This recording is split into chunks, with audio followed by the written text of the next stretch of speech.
Radu Rusu și astăzi jucăm un joculeț în care suntem într-un magazin și trebuie pur și simplu să ne băgăm în acel magazin și să supraviețuim în el în timp ce o să treacă cumva ziua și cumva, da, este zi frumos, dar să fiți atenți.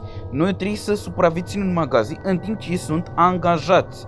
Da, ați auzit foarte bine și între timp noi trebuie să fim atenți să nu ne omoare sau să ne prindă angajații. N-am vrut să fac asta. Și în timp trebuie să ne baricadăm cumva aici, în magazin.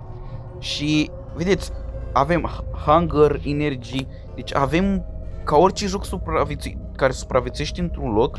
Numai că aici e diferit, aici ești într-un magazin, în timp ce nu e nimic ca horror. Sunt doar angajații care trebuie să te aperi. Foarte interesant ideea asta, dar vreau să ajung cât mai sus ca să nu mă iau ăștia. Aici o să fie zona noastră de păzire, cum ar fi aici zona de bază. Dar orice zonă de bază are... Ia să ne echipăm noi aici zona asta de ceva, de genul. Cumva să ne luăm toate rafturile astea și să... Nu, rotit. În fine, nu mai continui, deci rotit. Asta am vrut să caut, bun. Și să facem o treabă, să baricadăm toți ăsta și să ne facem așa un fel de bază. Cum făceam în jocul ăla, când eram mic, jocul ăla cu Ikea, dacă știți. E aceeași chestie, doar că nu mai sunt SPC-uri și sunt angajați la propriu și la figuraș și trebuie să nu fim prinși sau să ne omoare. Nu știu cum ar vine asta, dar jocurile n-au logică, ok? Un lucru clar, jocurile n-au logică. Și în timp ce se va face noaptea, noi trebuie să stăm într-un fel baricadați într-o zonă anumită. Dacă nu voi putea, acum o să nu facem ce am făcut acolo, improvizarea aia de acolo, de bază. Pentru că știu că ăștia nu sper și asta, sper că nu au cum să sară la mine. Adică pick up spirit. Bă, măcar avem mâncare. Așa. Și bă, deci nu merge. N-ai distanța mare. O să ne poată lua foarte ușor. Sau o să fac o treabă. Să-ți relaxa cu chestii. Asta. Să închid muzica, că știu că e cu drept autor. Am mai auzit într-un joc care era un joc horror. Tot la fel avea muzica respectivă în fundal și mi-a la mare drept de autor. Deci de asta o voi închide. Și așa n-avem nevoie de muzică, că vă pune și de acum cred că va fi o muzică în fundal pentru... Bine, editată de mine prin edit. Și de aici...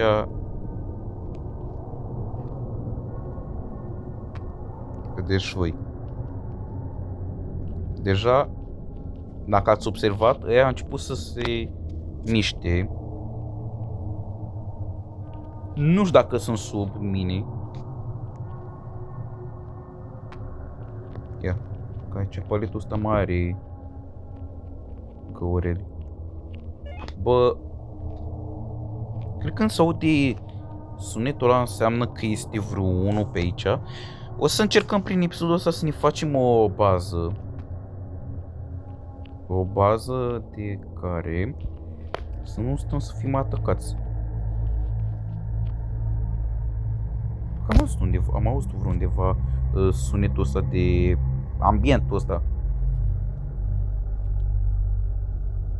Deci chestii din ambientul ăla, din jocul ăla cu Make-ul. Nu știu dacă știți, era un joculeț care era într-o mănăstire, biserică, nu mai știu ce era, nebunit, nu știu ce, nu mai țin despre joc. Și era un măicuț care te fugărea cu un ciocan imens și trebuia să supraviețuiești, să treci, să evadezi din nebunia de... Adică să scapi din zona unde era măicuța aia. Cu ambientul respectiv chiar mă duce gândul jocul. Pentru că, na. Dar, vedeți, o făcut zi înapoi și am supraviețuit prima noapte. Prin stat sus, că altceva n-am făcut. Și haideți să ne echipăm de mâncare. Pentru că dacă ne echipăm destul de corespunzător, ia, nu știu, orice mâncare să fie, dar ăsta dacă mă prinde, n-e de bine. Trebuie să știm un... ok, nu-i power. Haideți să mai lăsăm căutatul și hai să vedem... să ne facem o bază. Că asta este intenția. Că mă gândesc să iau toți paleții. Ia stați. Stați duruzia că am o idee. Și uite asta facem. Și cumva facem din paleți pereți. Și așa să nu mai fim atacați. Dar vedeți voi că diferența cu jocul cu Ikea, aici trece timpul mult mai rapid.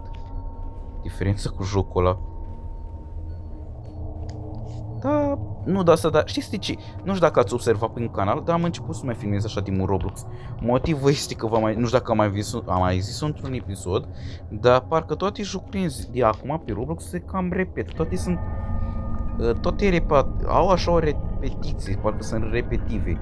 Toate au aceeași chestii, trebuie să supraviețuiești nu știu ce. Nu mai sunt așa originalități, nu mai sunt chestii originale, asta e păcat. Și jocurile care le-am jucat noi pe canal și erau cu adevărat originali și erau cu adevărat mișto, ale erau cele mai puține jucate. Păcat că unii developeri care fac jocuri cu adevărat mișto, băia sunt cei mai puțini apreciați. Sau cele mai mici comunități de fapt. Ce să mai zic. Așa e algoritmul YouTube-ului, Roblox-ului. Pur și simplu dacă ești YouTuber și încerci să faci ceva ca YouTuber, ca developer. Bine, e fan că primești Robux vreo 6 că pentru munca care ai făcut-o, dar parcă tot e puțin așa pentru munca care o depui. Cred că stăm bine aici. Nu mi-am luat de mâncare, asta am făcut-o cea mai mare prostie acum. Dar...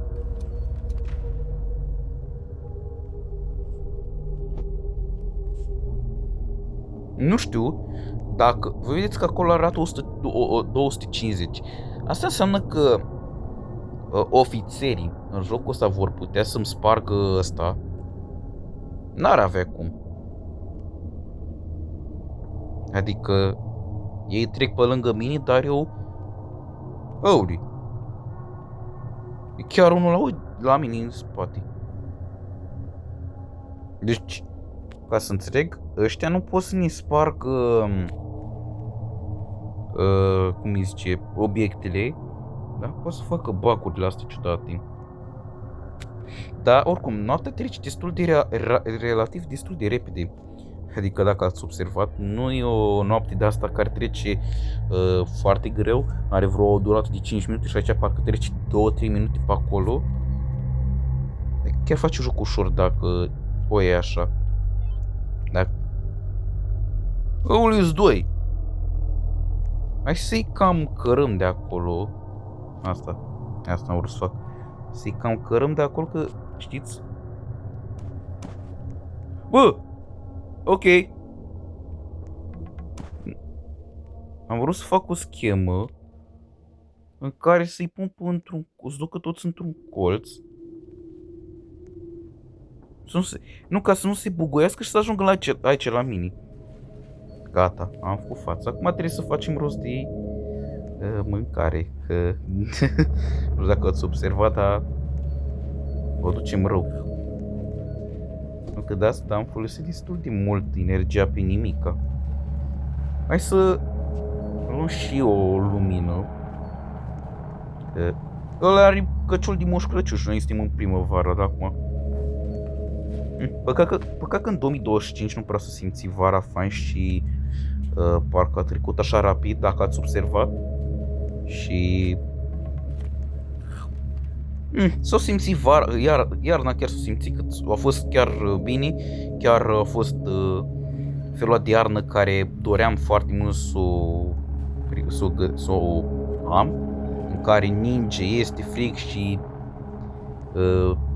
e frigul ăla răcăros, iarna e răcăroasă de-a binele, dar a trecut destul de repede și timpul trece destul de rapid, dacă ați observat, dar important că timpul ăsta cât repede trece, trebuie să ai și ceva constructibil cu viața ta, că dacă stai și judești pe altul că încearcă chestii noi, de fapt ești cam un fraier că geamantan, să zic aici, cam așa ceva de genul, să zic.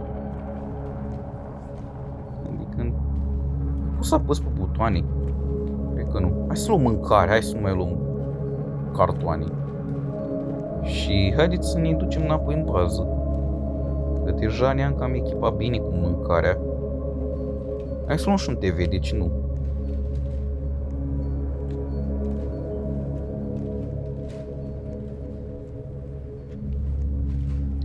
Și punem aici un televizor și gata. Nu cred că pot să-l folosesc ca pe un obiect oarecare. Dar acum să ne apucăm să strângem alimente. Adică adică să nu avem probleme cu mâncarea și de acum cred că voi da drop la astea. Bine că există sistemul ăsta să ai un loc și să-ți strântești multă mâncare. Cred că ăla musculos o să facă o schemă murdară în care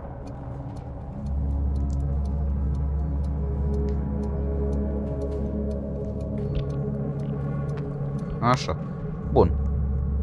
Deja avem lumină. Acolo, partea aia trebuie să o acoper. Sunt curios. Musculosul ăla care ați văzut cu căciulul din Moș Crăciun, ăla poate să dărâme chestiile? Habar n-am. Dar da. Cam atât pe acest episod, fraților. Eu am fost Radu Rusu și dacă v-a plăcut, poate o să mai facem un episod în care poate vom termina tot jocul, pentru că nu mi se pare așa de greoi, dar trebuie să ai grijă cu timpul, să fii la timp la zona ta de acoperire și să ai o anumită strategie din spate. Dar da, dacă v-a plăcut acest episod, fraților, eu am fost Radu Rusu și v-am lăsat. Pa, pa!